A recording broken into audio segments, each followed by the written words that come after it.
Question number 10 में text book में एक फिगर दिया गया है, वही फिगर मैंने ड्रॉ किया है, लेकिन जितना मुझे पूछा गया है मैंने उस टाइप से ड्रॉ किया है।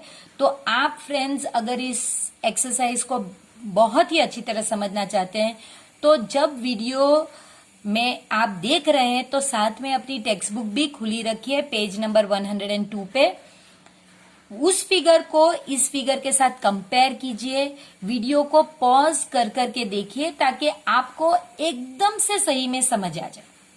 आपको पूछा गया है indicate the pair which are. आपको पहले उस फिगर में पेज नंबर 102 पे जो दिया गया है फिगर, उस फिगर में आपको वर्टिकली ऑपोजिट पेयर्स बतानी है।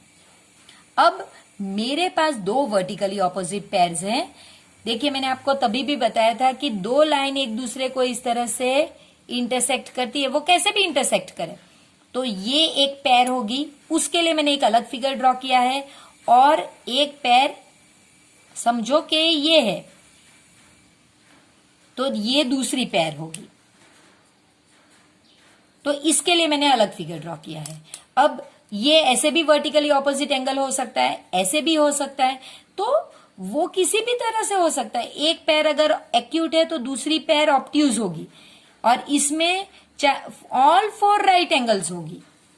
तो ये जो हमारा फिगर है, अब उस पे कॉन्सेंट्रेट करते हैं। उसमें मेरी पहली पैर है एंगल 1 और एंगल 4। आप देख सकते हैं ये एक लाइन है और ये दूसरी लाइन है। इसे जो मैंने डॉटेड लाइन बनाई है, इसे हमें देखना ही नहीं है। हमारी वर्टिकली ऑपोजिट पैर स्ट्रेट लाइन से ही देखनी है। स्ट्रेट लाइन एक दूसरे को इंटरसेक्ट करनी चाहिए और फिर उसमें दो देखने हैं। तो पहला है एंगल 1 एंड एंगल 4, और दूसरी पैर है ये और ये, तो उसको मैंने अलग से ड्रॉ किया है। यहां पे तो पैर का नंबर 5 दे दिया है, लेकिन ये हमने लास्ट सम जैसे किया था वो एक नंबर नहीं है, तो तब आपको लिखना है angle 5 and angle 2 plus angle 3।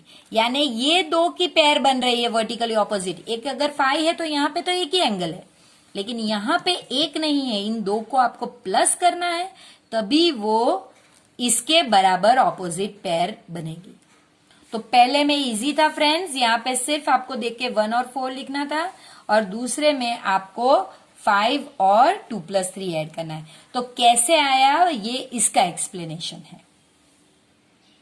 अब यही पेयर में आपको लीनियर पेयर भी ढूंढनी है। तो लीनियर पेयर अगेन एक बार रिवीजन इस तरह से कुछ होगा, एक बेस स्ट्रेट लाइन होगा और एक एंगल होगा। ये ऐसे भी हो सकता है, अगर ये मेरा बेस है तो यहाँ पे दो एंगल्स हो सकते हैं। यहाँ पे ये बेस है, ये ऐसे भी हो सकता है, ये बेस है यहाँ पे और ये एंगल्स है। तो ये आपको सिर्फ पहले बेस ढूंढना है कि भाई बेस कौन सा है, और उस पे इस तरह से एक आर्म होना चाहिए, स्टैंडिंग आर्म होना चाहिए, और ये दो एंगल मिला के 180 हो जाएंगे।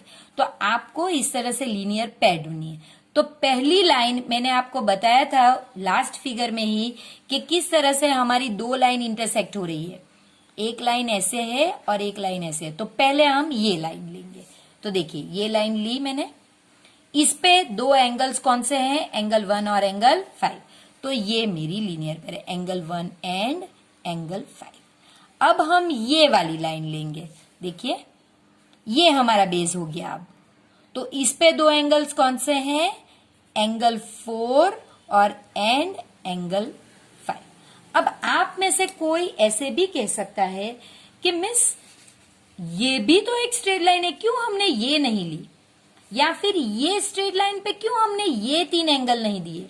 फ्रेंड्स जब मैंने आपको लीनियर पेयर कराया था तब मैंने आपको 3 कंडीशन बताई थी।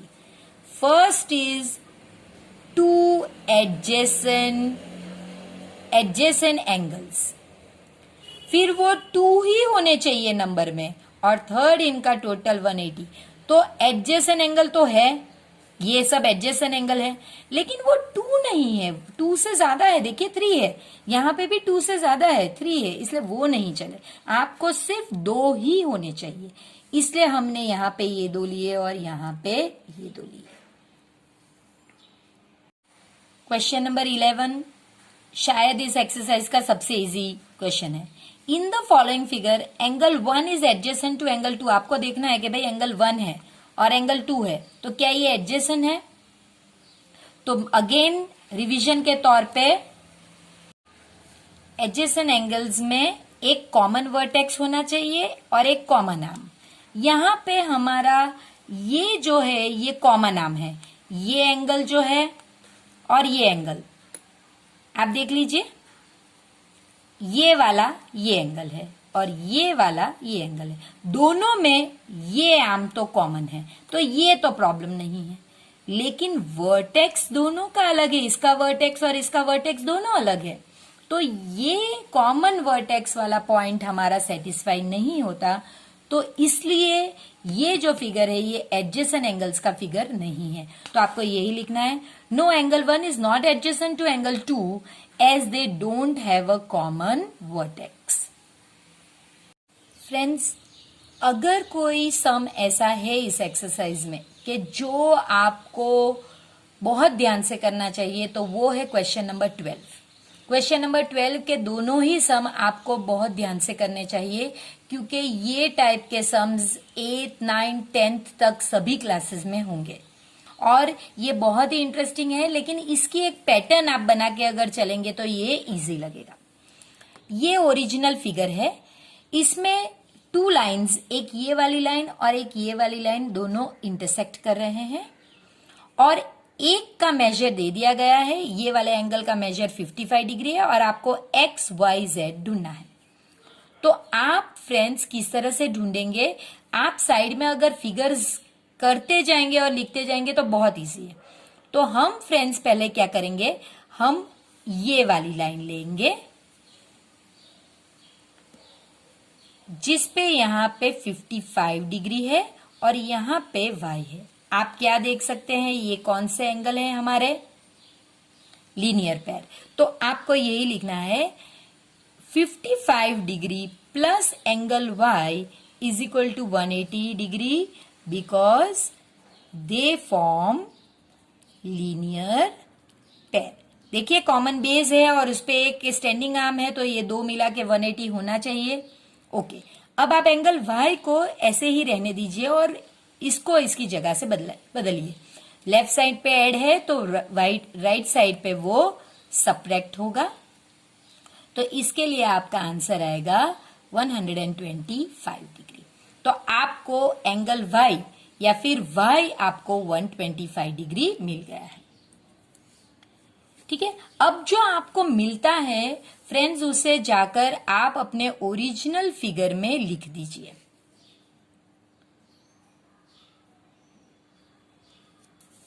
तो अब आपका ये आपको पता चलेगा कि भाई अब मुझे ये 2 तो मिल गए हैं, अब मुझे ये वाला ढूंढना है। तो आप ये 2 को लीनियर पेयर की तरह भी ले सकते हैं या फिर इसको इसके साथ वर्टिकली ऑपोजिट एंगल के तौर पे भी ले सकते हैं। तो हम अब वर्टिकली ऑपोजिट एंगल के तौर पे देखेंगे। आप इसे जैसे मैंने कहा लीनियर पेयर के तौर पे भी ले सकते हैं। मेरा फिगर कुछ ऐसा होगा।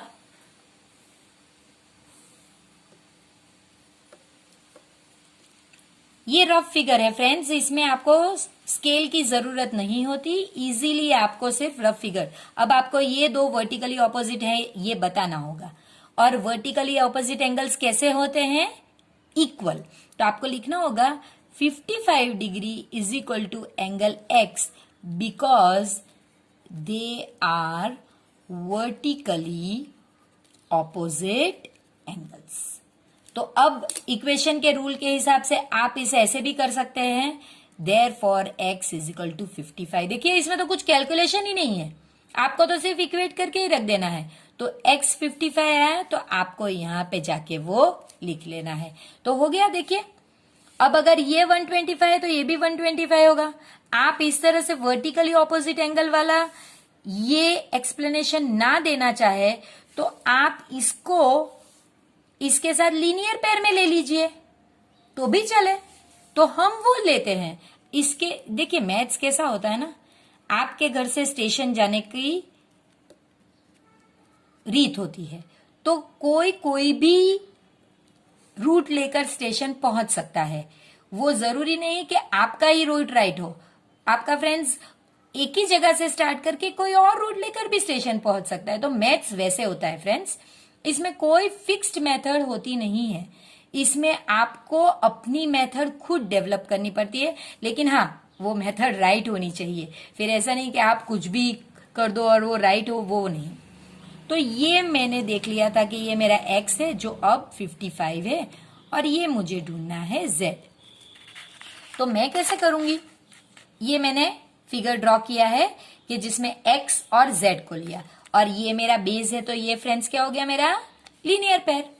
तो मैं वही लिखूंगी कि angle x plus angle z, यहां पे 55 लिखा था क्योंकि ये एंगल का नाम नहीं था। यहां पे हमारे पास दोनों के नाम है इसलिए मैंने ये लिखा, और फिर 180। क्यों? Because they form linear pair. अब इसकी जगह पे 55 रख सकती हूं क्योंकि वो तो मैंने ढूंढ लिया है। Angle z is equal to 180। So angle z is equal to 180 minus 55, angle z is equal to 125। ये आपके तीनों तीन के आंसर्स है। जहां जहां आपको आंसर्स मिले आपको इस तरह से बॉक्स बनाने होंगे। और एक मोस्ट इंपॉर्टेंट चीज फ्रेंड्स, कि अगर आपको कहा गया है find x, y and z, तो जरूरी नहीं कि आप पहले x ही ढूंढे। जो आपको कन्वीनियंट लगे वो आप पहले ढूंढिए। जैसे कि हमने पहले y ढूंढा है, परफेक्टली ऑल राइट। जरूरी नहीं कि आप x ही पहले ढूंढे। मैंने y ढूंढा, फिर x ढूंढा, फिर z ढूंढा। अगर मैं चाहती तो इस सम में पहले वर्टिकली ऑपोजिट एंगल वाला x ढूंढ लेती, फिर मैं इसके रिलेटेड z ढूंढ लेती, और फिर इसके ऑपोजिट वर्टिकली ऑपोजिट एंगल में मैं y ढूंढ लेती। So it is up to me कि मैं कौन सा पहले ढूंढना चाहती हूं। उसी टाइप का फ्रेंड्स ये सेकंड क्वेश्चन है। आपको वैल्यूज ढूंढनी है। ये दो वैल्यूज आपको दी गई है, ये 40 है, ये 25 है, और आपको x, y, z। अब हम पहले ये देखते, देखिए ये वाला फिगर लेंगे, ये 40 और ये 25। हम पहले जो x है उसे ढूंढेंगे। तो हम लिख सकते हैं कि 40 plus angle x plus 25 is equal to 180। ये तीन एंगल्स मिला के 180 है। हम यहाँ लीनियर पेयर का नहीं लिख सकते क्योंकि लीनियर पेयर में दो एंगल होने चाहिए।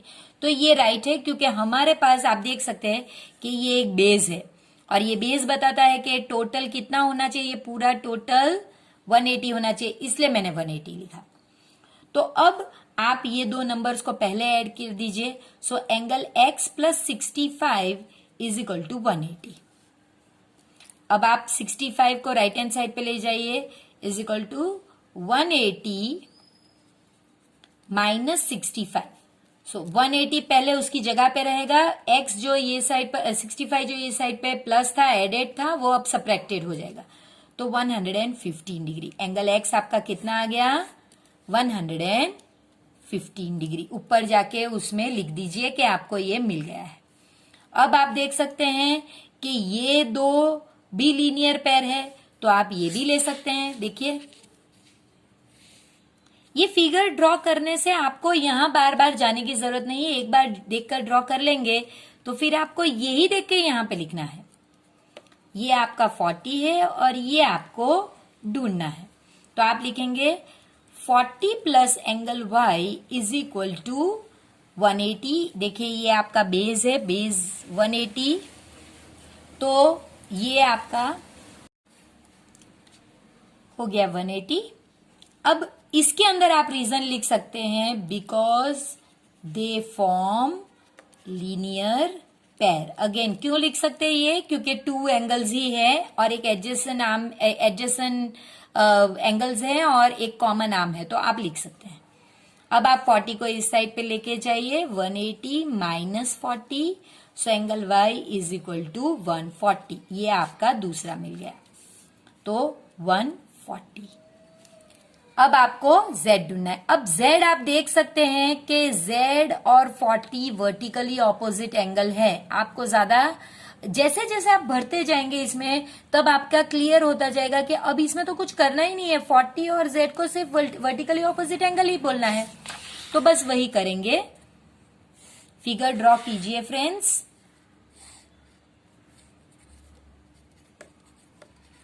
ये आपका 40 और ये आपका z जो आपको ढूंढना है। अगर आप ऐसा लिखेंगे तो टीचर को पता चलेगा कि आप क्या सोच रहे हैं और किस लॉजिक से आप ये लिख रहे हैं। So 40 plus angle z is equal to, ना मिस्टेक, क्योंकि ये वर्टिकली ऑपोजिट एंगल है, ये प्लस नहीं आएगा। 40 is equal to angle z because they are vertically opposite angles. अब इक्वेशन के रूल के हिसाब से therefore z is equal to 40। आप ये लिख सकते हैं। इन किसी में भी आप डिग्री लिखना प्लीज मत भूलिएगा। तो यहां पे आपका ये एंगल 40 डिग्री। अगर आप चेक करना चाहें तो आप ये 3 को ऐड करके देख सकते हैं, ताकि आपका राइट है या नहीं है आपको पता चल जाए। 0 1, ये आपका 180 आ गया। तो इसका मतलब आपने जो भी कैलकुलेशन किए हैं वो सारे ही राइट है। तो आई होप फ्रेंड्स कि ये एक्सप्लेनेशन आपको समझ में आए हो कि किस तरह से हमने ये किया है। और आप अगर इसे दोबारा देखना चाहते हैं तो वीडियो को पॉज कीजिए और फिर समझ के या फिर स्क्रीनशॉट लेके आगे बढ़िए। क्वेश्चन नंबर 13 में पूछा गया है, if two angles are complementary. Complementary यानी दो एंगल्स को ऐड करते 180 होना, अरे सॉरी 90 डिग्री होना चाहिए कॉम्प्लीमेंट्री में। तो अगर आप दो एंगल्स को ऐड करते हैं तो 90 डिग्री, तो the sum of their measures is 90 degree. If two angles are supplementary, आपको बता दिया है सप्लीमेंट्री है, तो उनका सम मेजर का 180 डिग्री होना चाहिए। Two angles forming a linear pair are, अगर दो एंगल्स लीनियर पेयर फॉर्म कर रहे हैं तो उसका मतलब होता है कि वो दोनों सप्लीमेंट्री है, यानी कि उनका टोटल जो है वो 180 डिग्री होना चाहिए। ये इसका मीनिंग है। इफ टू एडजेसेंट यानी बाजू बाजू वाले एंगल सप्लीमेंट्री है, तो वो क्या फॉर्म करेंगे, दो एंगल वो भी एडजेसेंट, तो वो क्या फॉर्म करेंगे और वो भी सप्लीमेंट्री, यानी 3 कंडीशन। देखिए 3 कंडीशन हमारी किसमें थी, लीनियर पेयर।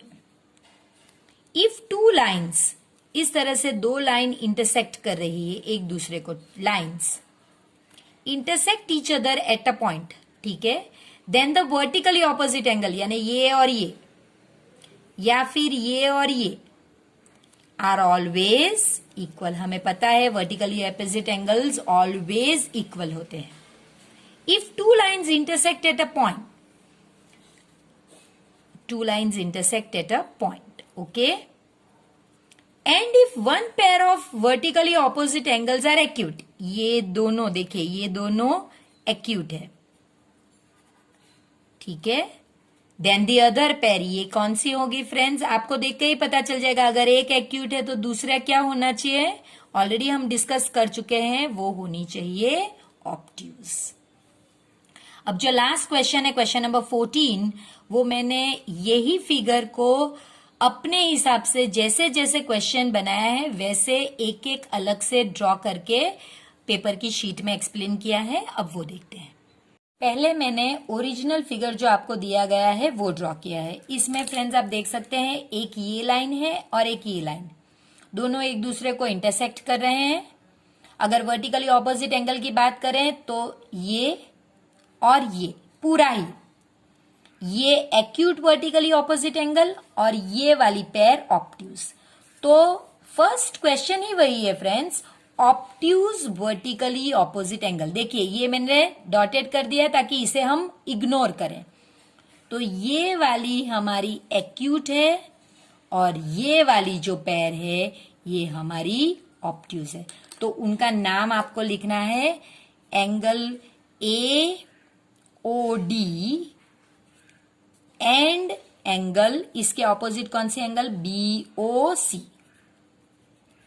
बस यही आपको लिखना है कि ये ऑब्ट्यूज है और वर्टिकली ऑपोजिट एंगल है। सेकंड वन, एडजेसेंट यानी जो एक दूसरे के बाजू में है, और कॉम्प्लीमेंट्री यानी ये इसमें होना चाहिए कॉमन वर्टेक्स और कॉमन आर्म। तो ऐसे एंगल तो बहुत सारे हैं, लेकिन वो कॉम्प्लीमेंट्री भी होना चाहिए, यानी कि उनका टोटल 90 डिग्री होना चाहिए, कॉम्प्लीमेंट्री है तो वैसी सिर्फ एक ही पैर है, और वो आप यहां पे भी देख सकते हैं कि ये दो एंगल का ही टोटल 90 डिग्री है। वरना अगर ये भी एडजेसेंट तो है, ये भी एडजेसेंट है, ये भी एडजेसेंट है, लेकिन इनका टोटल 90 नहीं हो रहा है, तो कहीं भी नहीं होगा एक्सेप्ट ये प्लेस पे। तो इनके नाम आपको लिखने हैं angle B O A and angle A O E. आप एओबी और ईओए भी लिख सकते हैं। मैंने यहां से स्टार्ट किया है, आप यहां से भी स्टार्ट कर सकते हैं, एओबी और ईओए। जैसे भी एक आप जानते होंगे कि एंगल को नाम आप 3 डिफरेंट स्टाइल्स में दे सकते हैं। अगर उनके 3 अल्फाबेट्स हो तो आप 2 स्टाइल में दे सकते हैं। इसे ही आप एंगल एओबी भी कह सकते हैं, और इसे ही आप एंगल ईओए भी कह सकते हैं। अगर ये सेपरेट होता तो आप इसे एंगल ओ भी कह सकते हैं, लेकिन यहां पे वो पॉसिबल नहीं है। अब हमारा है इक्वल होने चाहिए जो भी हो, और सप्लीमेंट्री। तो आपको पता है सप्लीमेंट्री हो यानी टोटल 180, और अगर इक्वल हो तो इसका मतलब हमने सम नंबर 4th या 5th में किया है, 5th शायद, जिसमें हमने उन्हें प्रूफ करा है कि ये दोनों 90 होने चाहिए। तो ये ही 2 एंगल है जो इक्वल भी है और सप्लीमेंट्री भी है। वरना तो ये 2 भी सप्लीमेंट्री होते थे, लेकिन ये दोनों इक्वल नहीं है। तो ये रेड आप फिगर देखेंगे तभी आपको पता चलेगा, एंगल बीओई और एंगल ईओडी ये हमारे इक्वल भी हैं और सप्लीमेंट्री भी हैं। अब अनइक्वल होना चाहिए और सप्लीमेंट्री होना चाहिए। तो देखिए ये वाला सप्लीमेंट्री होना चाहिए, यानी टोटल 2 का टोटल 180 होना चाहिए, और दोनों इक्वल भी नहीं होने चाहिए। तो ये देखिए कौन से हैं, एंगल एओबी और एंगल बीओसी। ये एक पैर हो गई। दूसरी पैर भी है फ्रेंड्स अपने पास, और वो ये है, ये दोनों भी सप्लीमेंट्री है और इक्वल भी नहीं है। तो एंगल बीओसी और एंगल सीओडी ये दोनों सप्लीमेंट्री, यानी देखिए बेस इसमें ये है तो ये 2, बेस ये है तो ये 2। ये नहीं ले सकती फ्रेंड्स, क्योंकि इसमें 1, 2 और 3 हो गए, हमें 2 होने चाहिए। और ये last question of the exercise है फ्रेंड्स। मैं जानती हूं एक्सरसाइज के साथ ये वीडियो थोड़ा लंबा है, लेकिन ये टॉपिक ऐसा है फ्रेंड्स कि अगर आप इसे 2 वीडियोस में डिवाइड करती भी हूं मैं, तो आपके लिए कंटिन्यूटी बरकरार रखना थोड़ा मुश्किल होगा। यहाँ पे क्या है, हमारे कंसेप्ट्स क्लियर हो रहे हैं और हम साथ में ही सम्स कर रहे हैं। तो लास्ट है adjacent angles that do not form a linear pair. Adjacent angles तो होने चाहिए, लेकिन लीनियर पेयर यानी 180 डिग्री नहीं बनानी चाहिए। ऐसा होना चाहिए, बाजू बाजू के एंगल्स होने चाहिए, लेकिन 180 नहीं। हाँ 90 हो तो चलेगा, 90 से ज्यादा हो तो चलेगा, लेकिन 180 नहीं बनने चाहिए। तो वो फ्रेंड्स कौन से होंगे, एक ये है जिसमें आप एंगल BOA और एंगल AOE ले सकते हैं। देखिए ये 2 है एडजेसेंट एंगल्स हैं, लेकिन ये 90 डिग्री नहीं बना रहे, अरे सॉरी 180 डिग्री नहीं बना रहे, ये 90 डिग्री है, तो ठीक है ये एक है। सेकंड ये 2 हैं, एंगल AOE और एंगल EOD। देखिए 2 मिलके 90 डिग्री भी नहीं, ज्यादा उससे बना रहे, लेकिन 180 डिग्री नहीं है।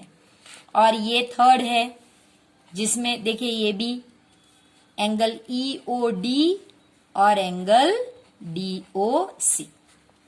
तो फ्रेंड्स, इसके साथ हमने एक्सरसाइज 5.1 जो है वो क्लियर की है और इसे समझने की पूरी कोशिश की है। आई होप आप मेरे वीडियोस देख रहे हैं। अगर आपको रिवीजन करना है तभी भी अगर आप एक बार वीडियोस देखेंगे तो आपका काफी हद तक कंसेप्ट क्लियर होगा। और साथ ही में अपने फ्रेंड्स के साथ भी इस वीडियो को शेयर कीजिए। इसी से फ्रेंड्स मुझे भी इस तरह की कुछ हौसला अफजाई होगी, मुझे भी ऐसा होगा कि मैं कुछ और करूं। जैसे कि ये मैं प्रिपेयर करके रखती हूँ, कलर्स अलग करके रखती हूँ ताकि आप बेहतर समझ सके। सो प्लीज चैनल को सपोर्ट करने के लिए सब्सक्राइब कीजिए, बेल आइकन दबाना प्लीज मत भूलिए और इस वीडियो को लाइक और शेयर जरूर कीजिए। तो फ्रेंड्स, उम्मीद करती हूँ कि इस एक्सरसाइज में आपके सारे ही कंसेप्ट क्लियर हो गए होंगे। और एक और इम्पॉर्टेंट चीज बताना चाहती हूँ, इस चैप्टर में मैंने ट्राई किया है कि एक कॉम्प्लिकेटेड फिगर को मैं ब्रेक डाउन करके उस पर्टिकुलर सेक्शन में जितनी जरूरत है उतना ही फिगर ब्रेक डाउन करके मैं बताऊं आपको। ये मेरी मेथड है, आपको शायद ये मेथड सूटेबल ना हो, आप अपनी अलग से मेथड भी डेवलप कर सकते हैं। और लेकिन ये एक ज्योमेट्री का रूल है फ्रेंड्स कि आप जो भी चीज लिख रहे हैं उसके सामने अगर आपने एक फिगर पहले से ड्रॉ कर लिया होगा तो वो आपके लिए लाइफ सेवर हो सकता है, क्योंकि उसमें से ही आपको लिखना है, आपको मगअप कुछ करना ही नहीं है, कुछ याद रखना भी नहीं है। तो फ्रेंड्स, अपनी मेथड डेवलप कीजिए और उसके बारे में मुझे भी बताइएगा।